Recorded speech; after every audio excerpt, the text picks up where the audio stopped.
Structure का काम आपके घर का कंप्लीट हो रहा है और अब अंदर आप करने जा रहे हो अपने घर की पूरी फिनिशिंग के काम में आपका जो है बाथरूम्स के अंदर आपके प्लम्बिंग का काम हो गया है, कमरे के अंदर इलेक्ट्रिकल कंड्यूट पाइप्स का काम हो गया है, चौखट आपकी जाम होने जा रही है, सारे आपके प्लास्टर का वर्क शुरू होने जा रहा है। कुछ इनिशियल्स बता रहा हूँ, इन सारे इनिशियल्स को आप ध्यान दोगे तो आप बहुत फायदे में रहोगे, कहीं से कोई प्रॉब्लम नहीं आएगी और आप अपने घर को काफी बेहतरीन तरीके से बना के निकालेंगे।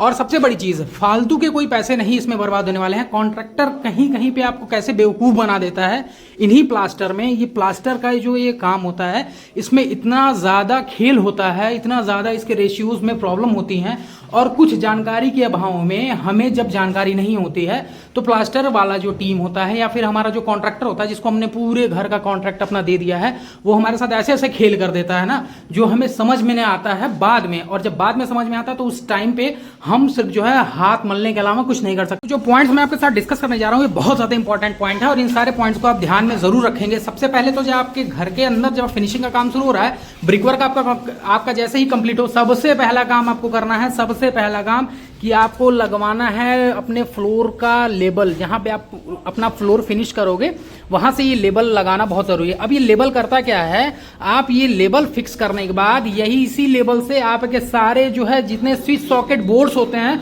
ये इसी लेबल के थ्रू जो है एग्जैक्ट अपनी जगह पे आते हैं। आपके जो भी डोर फ्रेम्स होंगे, आपके जो भी विंडो के सिल लेबल्स होंगे, उनका बॉटम उनका टॉप ये सारे इसी लेबल से डिसाइड होते हैं। अदरवाइज बाद में अगर दो दरवाजे अगल बगल आप लगा दिए तो फिर इसमें क्या होगा कि कहीं 10 mm ऊपर हो जाएगा, कहीं 2-4 mm नीचे हो जाता है।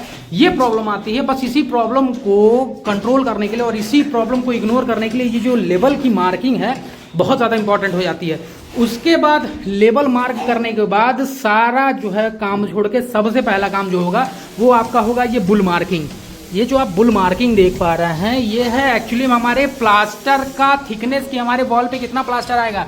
इंटरनल प्लास्टर 10 से 12 mm का होता है, आपने सुना होगा, और यही प्लास्टर का मोटाई जो है कमरे के अंदर होना चाहिए जिससे हमारे कमरे के अंदर का स्पेस जो है डिस्टर्ब ना हो। और सबसे बड़ी चीज़ कि हमारे फ्लोर के अंदर बहुत ज़्यादा प्लास्टर कमरे के अंदर आने से हमारा कॉस्ट भी इफेक्टिव होता है।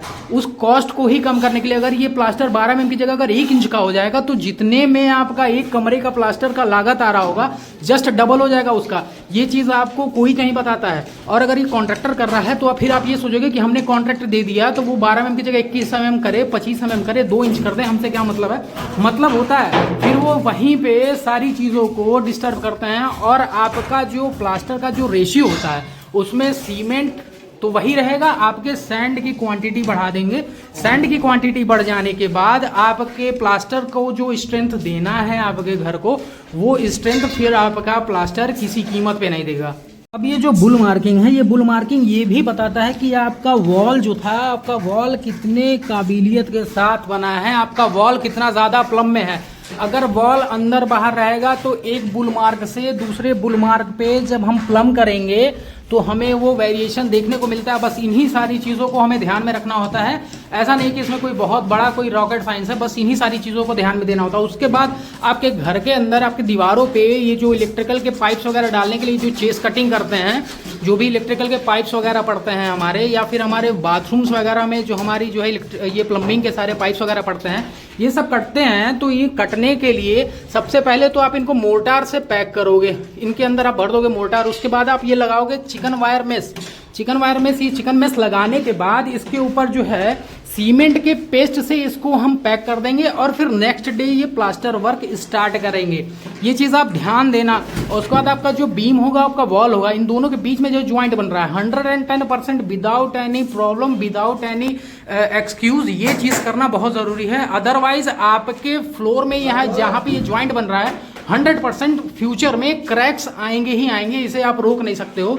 ये जो फाइबर मेश हम लगा रहे हैं, ये जो एल्यूमिनियम का भी मेश लगता है, ये सिर्फ इसीलिए लगाते हैं ताकि एक इवन सरफेस मिल जाए, एक इवन टच मिल जाए, इसे एक हमें प्रॉपर वे मिले कि हाँ हम ये प्रॉपर जो प्लास्टर कर रहे हैं, इन दोनों के बीच में जो अलग अलग आरसीसी और ये हमारे मैसनरी के जॉइंट्स हैं इन्हें हम ओवरलुक कर रहे हैं। इसीलिए इसके ऊपर हम जो है ये फाइबर मेश लगाते हैं। चाहे वो आप फाइबर का मेश लगा दो या फिर आप एल्यूमिनियम के जो मेश आते हैं आप उन्हें लगा दो। ये प्रॉपर वे में लगाना बहुत जरूरी है। और इसका जो चौड़ाई रहेगा इसको आपको कम से कम 6 इंच रखना है, यानी आपके ज्वाइंट्स हैं, ज्वाइंट से 3 इंच एक तरफ और 3 इंच एक तरफ, ये बहुत ज़्यादा ज़रूरी है। ये सामने देख लो हमारे 2 डोर फ्रेम लगे हैं, एक हमारे वॉशरूम का है और एक हमारे रूम के अंदर की एंट्री है। अब आपको जो डिफरेंस देखिए, ये हमारा जो है फ्रेम ये हमारे लिंटल से अंदर है और ये वाला फ्रेम हमारा लिंटल के बाहर है। इसका मतलब है कि इसकी जो ओपनिंग होगी, इसका जो डोर खुलेगा वो अंदर की तरफ खुलेगा और इसका बाहर की तरफ खुलेगा। ये चीज़ देखो आप, ये जो डोर फ्रेम हमारे वॉल से बाहर आ रही है, इन्हीं सारी चीज़ों को मैच करने के लिए हम ये बुल मार्किंग करते हैं। अब ये बुल मार्किंग देखोगे तो आपको शायद कैमरे में सही से नजर ना आए, लेकिन ये बुल मार्किंग जो है हमारी, ये हमारे बिल्कुल हमारे डोर फ्रेम के एकदम बिल्कुल प्रॉपर लाइन में है, इसके बिल्कुल पैरेलल में है।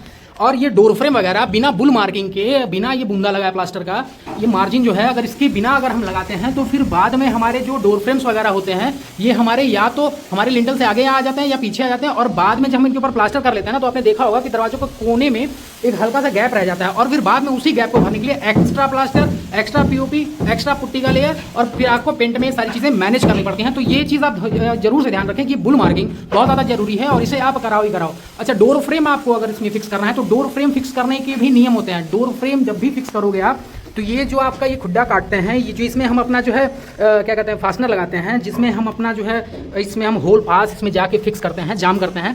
इसको आप ईंटों की मदद से या फिर इसमें ईंटों की फर्री डाल के या फिर इसको मोटार से बिल्कुल भी जाम नहीं करेंगे। इसे जब भी जाम करेंगे आप प्रॉपर कंक्रीट जिससे जाम करेंगे, 1 2 3 का रेशियो आप बनाओ, आप उससे प्रॉपर ज्वाइंट करो, क्योंकि यही इसे पूरा जो है ग्रिप बनाता है, यही इसे पूरा स्ट्रेंथ देता है कि आप ये अपनी जगह से बिल्कुल भी हिले नहीं, चाहे इस पर कितना भी वाइब्रेशन पड़े, कितनी भी जोर से दरवाजा बंद करे या फिर आदमी इसको खोले। तो इस चीज़ के लिए बहुत ज़रूरी है कि आप इस चीज का प्रॉपर ध्यान रखो। डोर फ्रेम को फिक्स करने के लिए जो हम इसमें स्क्रूज यूज करते हैं, जिससे हम अपना होल पास हम अपने डोर फ्रेम पे फिक्स करते हैं, वो जो है हमारा नॉर्मल कीला नहीं रहेगा, वो हमारा नॉर्मल नेल नहीं रहेगा कि बिल्कुल उससे हैमर किया और वो चला गया।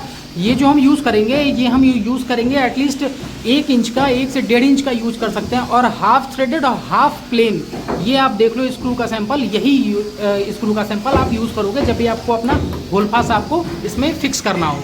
तो हम आते हैं अपने मोर्टार पे। मोर्टार का जो रेशियो है, मोर्टार का जो रेशियो जो हमारे इंटरनल प्लास्टर के लिए यूज़ होगा, जो हम अपने इंटरनल प्लास्टर के लिए मोर्टार का रेशियो डालेंगे, वो यूज़ करेंगे हम 1 और 4 का। आप 1 और 5 का भी यूज़ कर सकते हो, लेकिन उससे ऊपर का बिल्कुल भी नहीं।